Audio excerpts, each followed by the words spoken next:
ರಾಜ್ಯದ ಹಲವೆಡೆ ಬೆಳ್ಳಂಬೆಳಗ್ಗೆ ಲೋಕಾಯುಕ್ತ ದಾಳಿ. ರಾಜ್ಯಾದ್ಯಂತ ಒಟ್ಟು 7 ಕಡೆ ಲೋಕಾಯುಕ್ತ ದಾಳಿಯಾಗಿದೆ.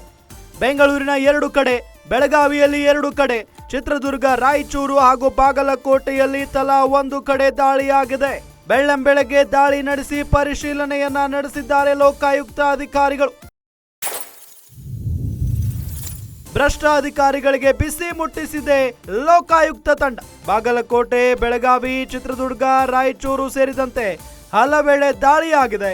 ಬಾಗಲಕೋಟೆಯಲ್ಲಿ ಪಿಡಿಒ ಎಸ್ಪಿ ಹಿರೇಮಠ ಮನೆ ಮೇಲೆ ದಾಳಿಯನ್ನ ನಡೆಸಲಾಗಿದೆ. ಚಿತ್ರದುರ್ಗದಲ್ಲಿ ಬಿಸಿಎಂ ಇಲಾಖೆ ಮ್ಯಾನೇಜರ್ ಮನೆ ಮೇಲೆ ಲೋಕಾಯುಕ್ತ ಅಧಿಕಾರಿಗಳು ದಿಢೀರ್ ದಾಳಿ ನಡೆಸಿದ್ದಾರೆ. ಚಿತ್ರದುರ್ಗ ಜಿಲ್ಲೆಯ ಹೊಸದುರ್ಗ ಪಟ್ಟಣದ ಮನೆ ಸೇರಿ ಹಲವು ಕಡೆ ದಾಳಿಯನ್ನ ಮಾಡಿದ್ದಾರೆ. ಚಿತ್ರದುರ್ಗ ಬಿಸಿಎಂ ಇಲಾಖೆ ಮ್ಯಾನೇಜರ್ ಕೆಸಿ ಶಶಿಧರ್ ಮನೆ ಮೇಲೂ ಕೂಡ ದಾಳಿ ಮಾಡಲಾಗಿದೆ.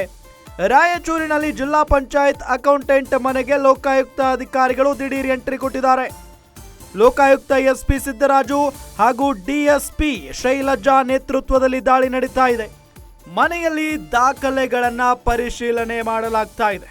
ಲೆಕ್ಕ ಪರಿಶೋಧಕ ಹುದ್ದೆಯಲ್ಲಿದ್ದಂತ ನರಸಿಂಹರಾವ್ ಅವರ ಮನೆಗೂ ಕೂಡ ದಾಳಿಯನ್ನ ನಡೆಸಿದ್ದಾರೆ ಲೋಕಾಯುಕ್ತ ಅಧಿಕಾರಿಗಳು. ಒಟ್ಟಾರೆ ಇವತ್ತು ಬೆಳಗ್ಗೆ ಭ್ರಷ್ಟ ಅಧಿಕಾರಿಗಳಿಗೆ ಶಾಕ್ ಕೊಟ್ಟಿದ್ದಾರೆ ಲೋಕಾಯುಕ್ತ ಅಧಿಕಾರಿಗಳು. 7 ಕಡೆ, ರಾಜ್ಯಾದ್ಯಂತ ಒಟ್ಟು 7 ಕಡೆ ಲೋಕಾಯುಕ್ತ ದಾಳಿ ಆಗಿರೋದು. ಬೆಂಗಳೂರಿನ 2 ಕಡೆ, ಬೆಳಗಾವಿಯಲ್ಲಿ 2 ಕಡೆ ಆಗಿದೆ. ಇನ್ನು ಚಿತ್ರದುರ್ಗ, ರಾಯಚೂರು ಹಾಗೂ ಬಾಗಲಕೋಟೆಯಲ್ಲೂ ಕೂಡ ತಲಾ 1 ಕಡೆ ಆಗಿರೋದು. ಬೆಳ್ಳಂಬೆಳಗ್ಗೆ ದಾಳಿ ನಡೆಸಿ ಪರಿಶೀಲನೆಯನ್ನ ನಡೆಸ್ತಾ ಇದ್ದಾರೆ ಲೋಕಾಯುಕ್ತ ಅಧಿಕಾರಿಗಳು. ಬಾಗಲಕೋಟೆ, ಬೆಳಗಾವಿ, ಚಿತ್ರದುರ್ಗ, ರಾಯಚೂರು ಸೇರಿದಂತೆ ಹಲವೆಡೆ ದಾಳಿಯಾಗಿರುವುದು. ಬಾಗಲಕೋಟೆಯಲ್ಲಿ ಪಿಡಿಒ ಎಸ್ಪಿ ಹಿರೇಮಠ ಮನೆ ಮೇಲೆ ದಾಳಿಯಾಗಿದೆ.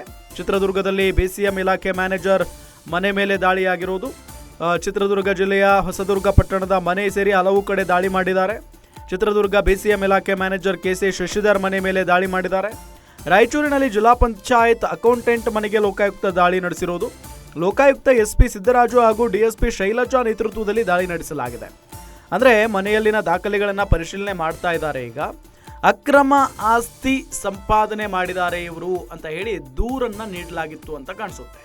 ಅಂದರೆ ಲೋಕಾಯುಕ್ತದವರು ಏಕಾಏಕಿಯಾಗಿ ದಾಳಿಯನ್ನು ನಡೆಸ್ತಾರೆ, ಕೆಲವರ ಭ್ರಷ್ಟರ ಮನೆಗಳಿಗೆ ಎಂಟ್ರಿ ಕೊಡ್ತಾರೆ ಅಂತ ಅಂದರೆ ಎಲ್ಲ ರೀತಿಯಾದಂಥ ತನಿಖೆಯನ್ನು ಮಾಡ್ಕೊಂಡಿರ್ತಾರೆ. ಎಲ್ಲ ರೀತಿಯಾಗಿಯೂ ಕೂಡ ದಾಖಲೆಗಳನ್ನು ಸಂಗ್ರಹಿಸಿರ್ತಾರೆ. ಅದರ ನಂತರ ಅವರು ದಾಳಿಯನ್ನು ಮಾಡೋದು ನೋಡಿ. ಈಗ ಬೆಳಗ್ಗೆನೆ ಇನ್ನೂ ನಿದ್ದೆಗಣ್ಣಲ್ಲಿದ್ರು ಅಂತ ಕಾಣಿಸುತ್ತೆ ಈ ಭ್ರಷ್ಟರು. ಆಗಲೇ ಮನೆ ಬಾಗಿಲು ಬಡಿದು ಒಳಗಡೆ ಹೋಗಿದ್ದಾರೆ ಲೋಕಾಯುಕ್ತ ಅಧಿಕಾರಿಗಳು.